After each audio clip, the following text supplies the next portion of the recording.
저 한국인들 좀 보세요. 말도 안 되잖아요. 한 프랑스 여성이 손짓까지 하며 목소리를 높이는데요. 지금 파리 상황은 엉망진창이라고 하죠. 치안 문제가 점점 커져서 이젠 김하경 살 때까지 나오게 생겼는데요. 거기에 다시 들려오는 한국 이야기에 모두가 놀라고 있습니다. 대체 무슨 일인 걸까요?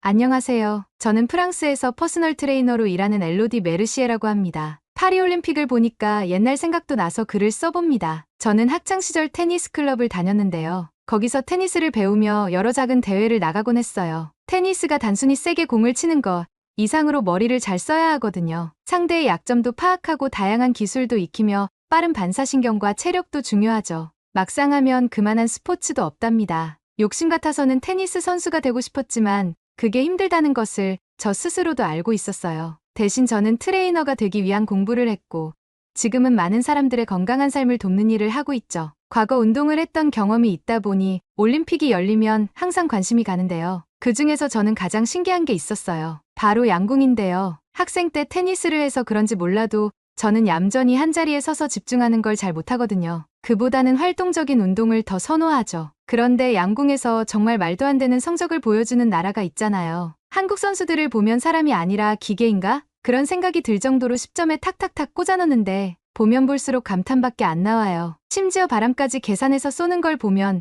한국인들 유전자는 우리와 다른가 싶다니까요. 파리올림픽이 개회식부터 여러 소란이 있었던 것은 사실이지만 그래도 구석구석 볼만한 경기가 많다는 생각에 기대감을 안고 경기 관람을 하러 갔는데요. 그런데 가는 길에 익숙한 얼굴을 봤어요. 처음에는 긴가민가 했는데 메이링이 맞았죠. 예전 얼굴이 그대로 남아있더라고요. 메이링과 저는 학창시절 같은 학교를 다니고 테니스도 같이 배우러 다녔었거든요. 당시 메이링은 수줍음이 많은 소녀였지만 이것저것 도전하길 좋아하던 걸로 기억해요. 졸업과 동시에 다시 중국으로 돌아갔다고 들었는데요. 이번에 파리올림픽 때문에 구경을 왔나 봅니다. 제가 반갑게 아는 척을 하자 메이링도 절 금방 알아보더라고요. 우리는 만나자마자 수다를 떠느라 정신이 없었는데요. 오랜만에 만나서 그런지 할 얘기가 술술 나오더라고요. 그동안의 안부 이야기를 지나 저는 메이링에게 호들갑을 떨면서 말했죠. 요즘 SNS에서 김예지라고 한국 선수 영상이 뜨는데 꼭 영화 속 주인공 같지 않냐고 너무 멋있다고 말했죠. 이 한국 선수는 같은 여성이 봐도 너무 멋있었어요. 파리 올림픽에서 공기권총 10m로 은메달을 차지했다는데요. 진짜 화제가 된 건 다른 영상이었죠. 지난 5월 25m 권총 경기에서 그녀의 남다른 모습이 세계인의 시선을 잡아끌었어요. 세계 신기록을 세우면서도 흔들리지 않는 모습, 한 손을 주머니에 쿡 찔러 넣고는 살짝 기울어진 자세, 그리고 강렬한 눈빛, 마치 영화 속 주인공 같기도 했어요. 그녀에게는 시선을 잡아끄는 무언가가 있었죠. 심지어 그녀가 끼고 있는 사격 안경조차 마치 패션 선글라스처럼 너무 잘 어울렸으니까요. 제가 핸드폰으로 직접 보여주면서 말하자 메이링은 좀 시큰둥한 얼굴이더군요. 한국인들이 좀 겉멋이 많이 들긴 했지. 이러는 거예요. 뭐지? 전 의아했어요. 말한 사람이 무안할 정도로 날카로웠거든요. 그리고는 여기 돌아다니는 한국 경찰들도 봐라. 할 일 없이 돌아다니면서 놀고 있지 않냐. 진짜 경찰이 아닐 수 있다. 그렇게 말하는 거예요. 저는 너무 깜짝 놀라서 말 조심하라고. 왜 그렇게 말하는 거냐고 펄쩍 뛰었죠. 메이링은 네가 몰라서 그래. 한국인들에게 속으면 안 돼. 이런 식으로 말했는데요. 그건 정말 이상했어요. 저는 트레이너로 일하면서 한국인도 여럿 보았는데 다들 꼼꼼하고 친절했거든요. 겉멋이라기보다는 자기 관리 능력이 뛰어난 분들이 많았고요. 그분들이 절 속이는 건 본 적이 없지만 이건 경험이 짧아서 그럴 수도 있어요. 하지만 메이링과 한국 관련 이야기를 하면 안 되겠구나. 그건 알 수 있었죠. 저는 어색하게 말을 돌리면서 그냥 경찰분들이 많은 건 여기 치안이 많이 불안해서 그런 거다. 이렇게 말할 수밖에 없었죠. 사실이 그렇기도 하고요. 이젠 선수들 숙소마저 도난 사건이 발생하고 있으니까요. 코임브라 직후가 올림픽 참석을 위해 파리를 찾았다가 가방을 도난당했다는 소식도 들려오고요. 다이아몬드 목걸이와 고급 브랜드 시계가 들어있었던 것 같은데 그 피해액이 한국 돈으로 8억이 넘는다고 해요. 솔직히 찾을 수 있을 것 같진 않아요. 선수들 라커룸도 털렸다는 이야기가 들려오던데 그냥 세계적으로 망신을 당하고 있는 중이죠. 어차피 프랑스에서 올림픽 최초로 치안 지원 요청을 한 것을 모르는 나라가 없으니까 그냥 툭 터놓고 얘기한 건데요. 그런데 메이링이 이상한 얘기를 했어요. 그러니까 한국 경찰들이 온 게 더 이상하다고요. 한국만큼 치안이 엉망인 나라가 어디 있냐는 거였죠. 한국은 자신들의 밤거리가 안전하다고 홍보하지만 다 거짓말인 거 누가 모르냐고요. 한국 특기가 돈으로 홍보하는 거다. 그런 식으로 말했죠. 하지만 그 말은 이상했어요. 참 웃기게도 파리 치안이 엉망이 되니까 지금 도리어 한국이 주목받고 있거든요. 이제 파리는 평창올림픽과 하도 많이 비교를 당해서 너덜너덜해진 지 오래고요. 평창올림픽 때 한국의 치안이 얼마나 뛰어난지 해외에서 극찬을 했다는 기사는 쉽게 찾아볼 수 있죠. 파리 치안이 엉망이니까 도리어 치안이 좋은 나라로 한국 얘기가 나오는 건데요. 특히 평창 때는 드론과 무인 비행기 등 첨단 감시 시스템을 이용하고 위화감을 주지 않게 사복을 입은 안전 요원이 순찰을 했다고 하죠. 그전 올림픽과 다르게 경기장 주변 엄청난 경찰 인력이나 군인들이 보이지 않았다. 그런데도 치안 상태가 좋았다고 극찬까지 받았고요. 평창과 달리 파리는 이제 기마경찰대까지 동원할 거라는 소리가 있던데요. 대체 왜 이렇게 한국과 다른 걸까요? 제가 메이링에게 그 얘기를 하며 말했어요. 이 정도면 대단한 거 아니냐고요. 그러자 메이링은 저보고 그걸 다 믿냐고 물었죠. 그게 진짜 다 한국 기술력이었겠냐고요. 그러면서 이번에 파리올림픽 마스코트 기념품의 80%가 중국에서 만들었다는 소식 들었냐? 중국에 뛰어난 인프라가 없었다면 이게 가능했겠냐? 어느 나라가 이런 게 가능하냐? 이런 식의 자화자찬이 시작됐죠. 솔직히 말하자면 정말 뜬금없는 내용이긴 했어요. 조금 당황했지만 그만큼 이 얘기가 하고 싶었구나.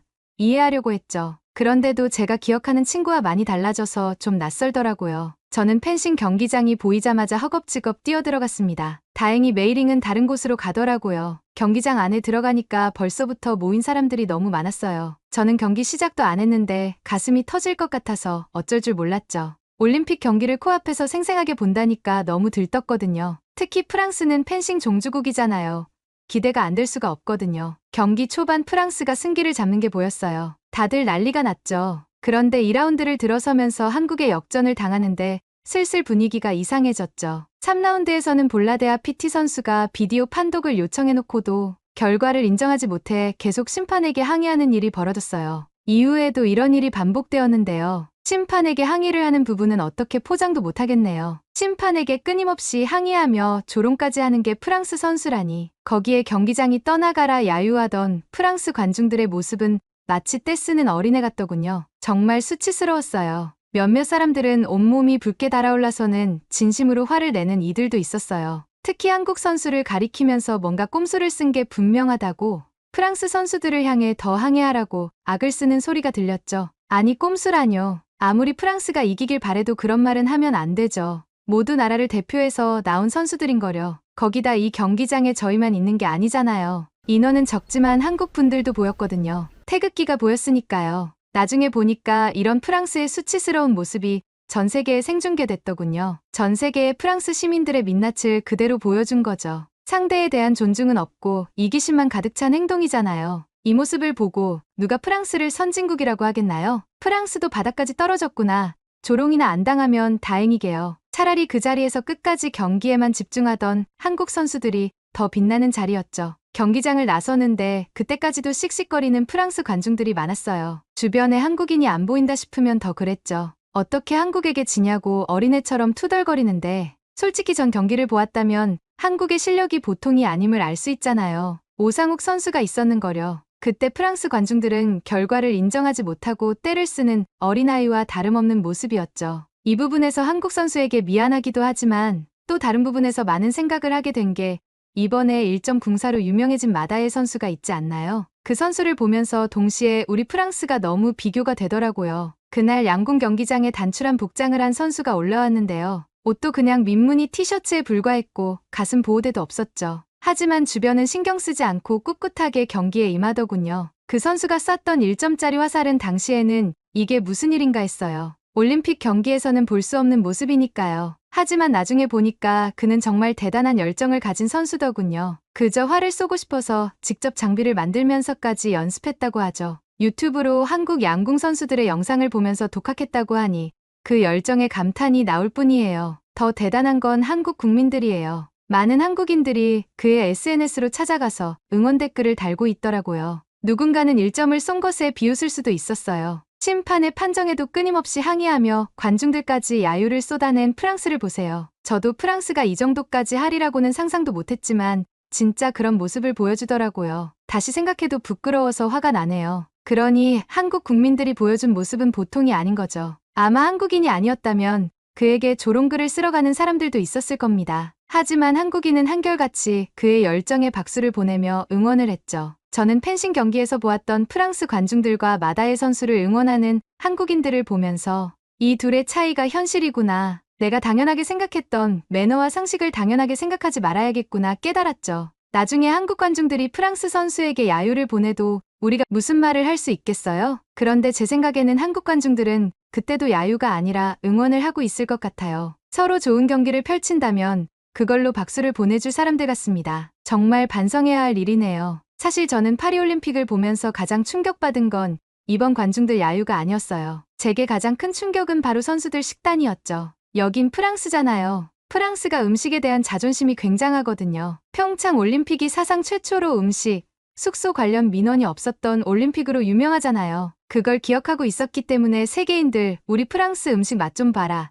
이런 자신감이 있었어요. 다른 건 몰라도 음식에서만큼은 평창을 뛰어넘었다. 이런 훌륭한 식단은 다시 없을 것. 이런 기사가 뜨지 않을까 기대했죠. 물론 제가 셰프는 아니지만요. 그런데 뛰어넘기는 무슨 아예 발끝도 못 쫓아갔더라고요. 온갖 불만과 조롱이 쏟아졌죠. 체력 소비가 많은 선수들에게 다양한 영양소는 매우 중요한 일인데요. 식당에 인원이 몰리는 시간대에는 닭고기 한 조각 먹기 어렵다는 글은 그냥 헛웃음이 나오더라고요. 아예 밖에 나가서 음식을 사온다는 소식에는 프랑스인의 자존심이 뭉개지는 듯했죠. 선수들이 숙소를 옮겼다. 자국에서 조리사를 데려왔다. 이런 소식에는 그저 답답할 뿐이고요. 농담처럼 코리아하우스에서 각 선수들 숙소로 배달 가는 게 더 낫겠다는 말도 나오고요. 저도 제대로 못할 거라면 이렇게라도 했으면 좋겠다는 생각이 듭니다. 현재 파리 거리에는 다양한 국적의 사람들이 돌아다니는데요. 작은 태극기를 들고 다니는 한국인들도 종종 볼 수 있어요. 저는 카페 테라스에 앉아 그분들을 보면 정말 신기한 점을 발견하게 돼요. 한국인들은 태극기를 들고 다니지 않아도 사람들 속에서 한국인을 귀신같이 찾아내더라고요. 제가 볼 때는 한국인, 중국인, 일본인이 비슷하다고 느끼는데 한국인들에게는 아닌가 봐요. 종종 길을 잘못 들었는지 이리저리 둘러보다가 다급하게 행인을 붙잡으면 정말 놀랍게도 같은 한국인이에요. 한국인들에게는 눈빛만 봐도 알 수 있는 뭔가가 있는 걸까요? 한국에서는 문 밖에 택배를 쌓아놔도 훔쳐가지 않는다는 글을 봤는데요. 이게 사실인지 모르겠어요. 문 밖 복도에 생수병이 그대로 쌓여있는 사진도 보았고요. 너무 말도 안 되는 소리 아닌가요? 그것 마치 돈이 든 지갑을 그대로 돌려받는 것처럼 이상하게 들려요. 그런데 한국에서는 더 나아가 새벽 배송으로 식재료까지 시킨대요. 아침에 문을 열면 주문한 물건이 문 밖에 있는 거죠. 여기서 한국처럼 했다가는 10분 만에 없어질 거예요. 어쩌면 중간에 분실됐다고 도착하지 않을 수도 있고요. 이러니 치안 이야기만 나오면 한국 이야기가 꼭 나오나 봐요. 또 이런 일도 있었죠. 당시 저는 카페에서 아는 동료와 이야기를 하고 있었거든요. 제가 화장실을 다녀온 사이에 무언가를 봤는지 핸드폰을 내미는 거예요. 이것 좀 보라면서요. 저는 보자마자 너무 놀랐죠. 생강에서 열린 트라이애슬론 경기 장면이었는데요. 선수들이 결승점을 통과하더니 괴롭게 구토를 하기 시작했어요. 솔직히 말하면 설마 했습니다. 그래도 수질이 괜찮으니까 경기를 진행한 거겠지. 아무리 곳곳에서 조롱글이 올라와도 안전하니까 진행한 걸 거야. 그런 믿음이 있었거든요. 생강은 100년간 수영이 금지된 강이잖아요. 반대로 말하면 100년 만에 생강에서 수영이 가능해진다는 뜻이니까 약간의 로망도 있고요. 그리고 그동안 그렇게 많은 돈을 쏟아부었는데 뭔가 결과가 있을 거야. 그런 바보 같은 생각도 했어요. 하지만 방송에 잡힌 모습은 그것과 달라 보였어요. 선수가 10번 가까이 구토를 하며 힘들어했죠. 그 모습은 분명 뭔가 잘못됐다는 걸 알리고 있었어요. 만약 수질이 안 좋은데도 경기를 진행한 거라면 생강의 홍보를 위해 선수들을 희생시킨 거잖아요. 지금도 생강의 색깔은 썩 좋지 않아요. 비가 내린 이후로 생강 위에 배들이 많이 지나가고 있는데요. 잘 보면 그물망을 달고 있거든요. 강 위에 부유물을 계속해서 걷어내고 있는 거죠. 그런데 제 눈에는 그다지 나아지는 것 같지 않아요. 지금 이 뒤로도 생강에서 치러질 경기가 많기 때문에 발등에 불이 떨어진 게 눈에 보일 정도로 움직이고 있지만 무슨 소용인가 싶어요. 이건 정말 너무 엉망진창 아닌가요? 얼마 전 메이린과는 다시 만나게 되었는데요. 워낙 날씨가 뜨거워서 우리는 인근 카페에서 대화를 했죠. 파리 올림픽이 한창이다 보니 대화 주제는 계속 올림픽이었어요. 메이링이 한국 얘기를 싫어하는 걸 알지만 도저히 참지 못하고 꺼내고 말았죠. 한국 덕분에 32년 만에 메달인 거려. 생각해보면 한국인들은 정말 대단해요. 고도의 집중력을 요하는 양궁이나 사격, 펜싱 등을 무척 잘하잖아요. 가끔 양궁이나 사격 경기를 보면 어쩜 저렇게 고요할까 놀랍기도 합니다. 센터에서도 보면 한국분들은 유독 집중력이 좋으시거든요. 일단 시작했으면 열심히 하겠다는 의지가 보이는 분들이죠. 이런 분들을 만나면 저도 기분이 좋아져서 뭐 하나라도 더 알려주고 싶어지고요. 제 생각에는 한국인들이 하나를 해도 더 열심히, 열정적으로 하는 것 같아요. 그렇다 보니 집중력도 좋고 지금 올림픽에서도 메달을 휩쓰는 게 아닐까 싶습니다. 한국 양궁은 이미 부정할 수 없는 세계 정상이라는 건 다 아는 사실이잖아요. 세계 곳곳에 한국인들이 양궁 감독으로 나가 있는 건 이제 놀라운 일도 아니죠. 한국이 여자 단체전, 남자 단체전에 이어 혼성 단체전에서도 금메달을 땄다는 소식을 들었는데요. 그야말로 한국이 싹 쓸어가고 있다는 표현이 맞겠죠. 이번에 프랑스가 한 행동 중에 가장 칭찬하는 건 양궁 감독님으로 한국의 오선택 감독님을 모셔왔다는 거예요. 이분이 아니었다면 32년 만에 남자 단체전에서 메달이 나오기나 했을까요? 요즘 계속해서 오 감독님이나 한국 양궁에 대한 특집 기사가 쏟아지고 있는데요. 그만큼 32년 만에 딴 양궁 메달에 모두 난리가 났어요. 역시가 역시다. 역시 양궁은 한국인이다.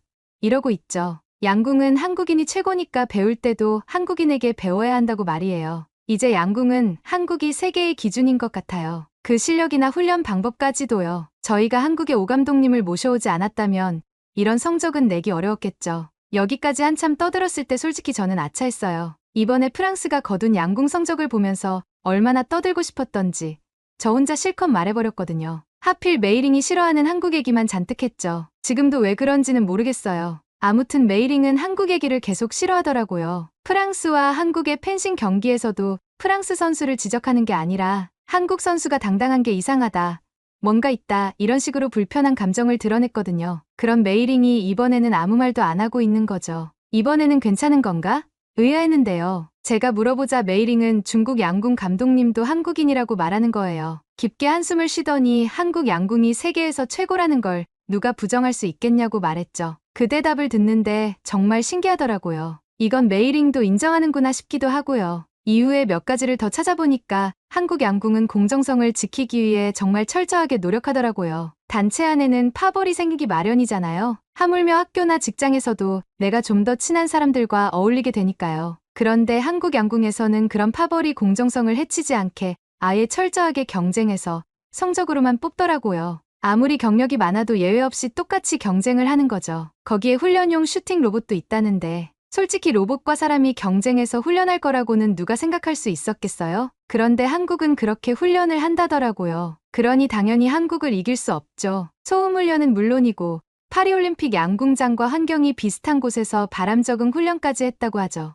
이렇게 철저하게 훈련을 하는 게 한국 선수들의 비결 중 하나인 거겠죠. 가끔은 신기한 기분도 들어요. 10년 전만 해도 프랑스에서 한국은 생소한 나라였거든요. 알고는 있어도 시큰둥한 이들이 많았죠. 대학교를 다닐 때 한국에서 온 민정이라는 친구가 있었는데 자기를 소개할 때마다 항상 곤혹을 치루었어요. 한국에서 왔다고 말하면 어디야 한국? 이라고 묻거나 김정은 북한? 이렇게 반응하는 이들이 많았거든요. 저 역시 그때는 한국이 어디 있는 나라야?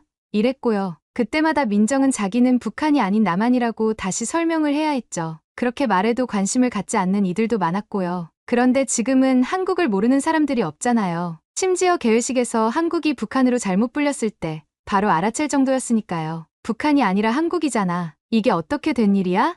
이러면서요. 특히 거기엔 K-팝 팬들도 많았는데 그들은 진심으로 화를 내고 섭섭해하더라고요. 한국 콘텐츠 하면 젊은 10대들만 소비를 할 것 같다고 생각하잖아요. 직접 보면 아니에요. 생각보다 40, 50대들도 많이 아시고 한국 드라마도 좋아하세요. 종종 공원에 앉아서 한국 드라마를 보시는 분들도 볼 수 있거든요. 학교에서는 K-팝 댄스 동아리도 많고요. 저랑 같이 운동을 하는 고객분들도 한국 드라마나 노래를 좋아한다고 말씀하시는 분들도 많답니다. 이렇다 보니 코리아 하우스 이야기를 들었을 때 당연히 사람이 많을 거라고 예상했었습니다. 그런데 막상 가보니까 그냥 많은 수준이 아니라 아예 입장 대기줄까지 있더라고요. 한식 인기가 정말 많았어요. 일단 들어가면 다들 한식부터 사러 갔거든요. 물론 저도 갔죠. 드라마에서 보던 한식을 먹어볼 수 있다는데 가야죠. 거기다 한식이 맛있다고 소문까지 났거든요. 맛있다는데 어떻게 안 먹어보나요? 실제로 먹어본 떡볶이는 쫄깃한 식감에 매콤달콤한 소스가 너무 잘 어울렸어요. 약간 매운 듯 했지만 은근히 중독적이었죠. 여길 다녀왔던 프랑스 사람들 사이에서 이참에 한식을 배워보자는 소리도 나오고 있어요. 맛이 별로면 한두 번 사 먹고 말았을 텐데 생각보다 그 맛이 너무 좋았던 거죠. 더군다나 찾아보기 시작하니까 한식의 종류가 정말 다양했던 거죠. 다들 이걸 집에서 해 먹을 수 없을까? 이러면서 얘기가 나오고 있는데요. 특히 저는 많은 고객들을 상대하다 보니 주변에 아는 사람 없냐, 한국인 지인이 없냐 자꾸 연락도 오고요. 분명 처음에는 파리올림픽 자체가 더 화제였는데 이제는 한국 자체가 더 화제가 되고 있는 것 같아요. 한국 음식만 봐도 그렇고요. 얼마 전에 코리아하우스에서 열린 한복 패션쇼도 무척 반응이 좋았다고 하죠. 들려오는 이야기로는 하늘하늘한 옷감이 무척 가볍고 아름다워서 하늘을 날아다닐 것 같더래요. 솔직히 프랑스인 입장에서는 말도 많고 탈도 많은 파리올림픽이에요. 좀 더 준비를 잘했으면 어땠을까 하는 아쉬움도 남고요. 그래도 남은 기간 무사히 잘 마무리가 되었으면 좋겠습니다. 프랑스뿐만 아니라 세계 각국의 선수들 모두 응원합니다. 엘로디 메르시에의 이야기는 여기까지입니다. 무더운 날씨가 이어지고 있는데요. 프랑스 파리도 폭염이라지만 지금 한국도 폭염이죠. 우리 구독자분들 더위 조심하시고 수분 섭취 잊지 않으시길 바랍니다. 오늘 영상도 함께 해주셔서 감사합니다. 여러분의 구독과 좋아요, 알림 설정은 영상 제작에 큰 힘이 됩니다. 감사합니다. 지금까지 우주톡톡이었습니다.